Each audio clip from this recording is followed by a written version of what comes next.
important aspect of team growth. First of all, I see most of the entrepreneurs complaining that I don't have right team, I don't have right people, I'm struggling to find people that I lose a lot of time firefighting team issues. Every day is a challenge, handling personal issues, conflicting issues between the team. So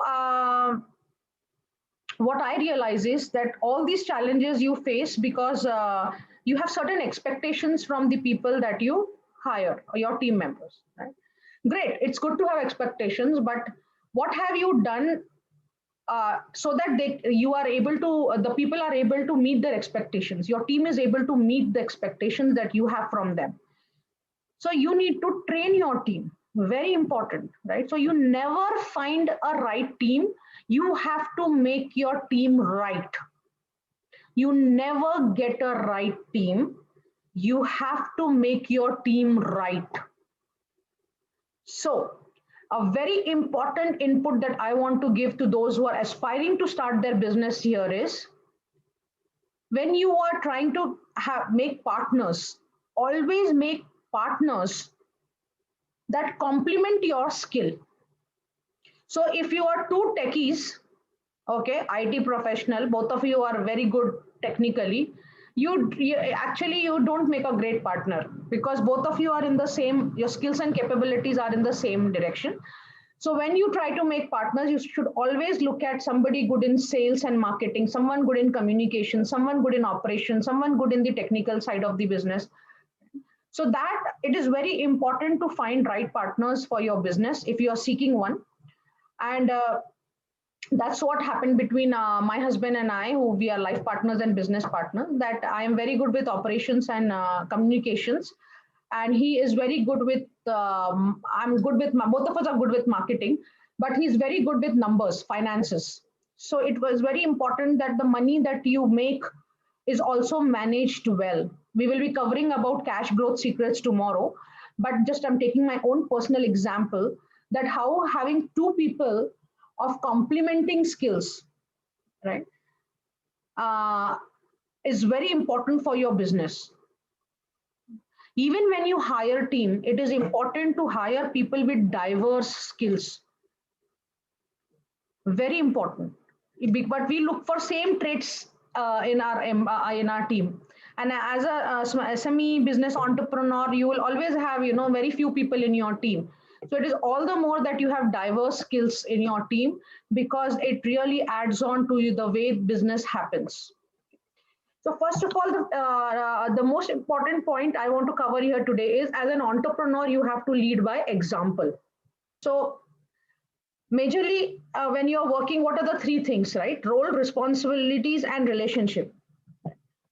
So what does this role mean? Role does not mean that defining the scope of work, because when you define, you confine.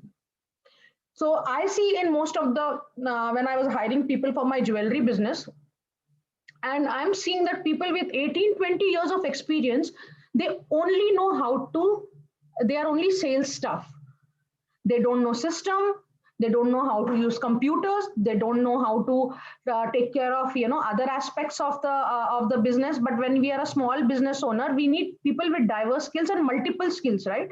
So I was quite taken aback when I saw that 18, 20 years of experience, only they say, I'm a sales staff, I can only sell, I can only do this much. So what I have done in my business is, though we have hired them as sales staff, we give them exposure to every aspect of the business. We make them a visual merchandiser, like making, if somebody has good skills with ideas and decoration, we give them that additional, first give them what you need, right? But then observe, very closely observe what they do best. Some people have a knack with numbers, some people have very good memory, some people are good with system, though they are sales staff. So one thing that I have applied in my business is, though the scope we are not defining because when you define, you confine. So sales, whatever sales staff needs to do, right? But that doesn't mean they can say my scope of work is only this much, I will not do anything beyond that. And that has to be made clear from the beginning, right? So responsibility, though you will have to, because you will have a cashier, you will have a sales staff. In IT company, we have a admin staff, we have finance, our finance guy, we have our technical teams, we have our sales team, we have our marketing team, we have our HR team, right? So you have to define roles, right? But the responsibility is not confined to the role. Responsibility is for the entire business. People should feel responsible for the entire business. As an SME entrepreneur, I'm not talking about MNCs. Okay, so when we started this jewelry showroom, why I'm talking about jewelry showroom, because it is directly related to retailing, right, and customers. So I see that people have a lot of this, my work or your work, everywhere in IT company also. This is my work, your work. I will not do this. It was somebody else was supposed to do it. So what I realized is people don't have, what do you say, ownership with the business. They don't have that belongingness, and that is why they say I will do only for what I am being paid for. So once you become responsible for the entire business, which is how it is the responsibility of the owner to make sure that people feel responsible for the entire business, though they are put in a role. So see, when I myself was working, I said lead by example. It's not that I wouldn't, I will go outside my way. If our housekeeping staff has not come, I am willing to swap and mop the floor even today. Not just when I started. When we started, we didn't have funds, right? So every money was important.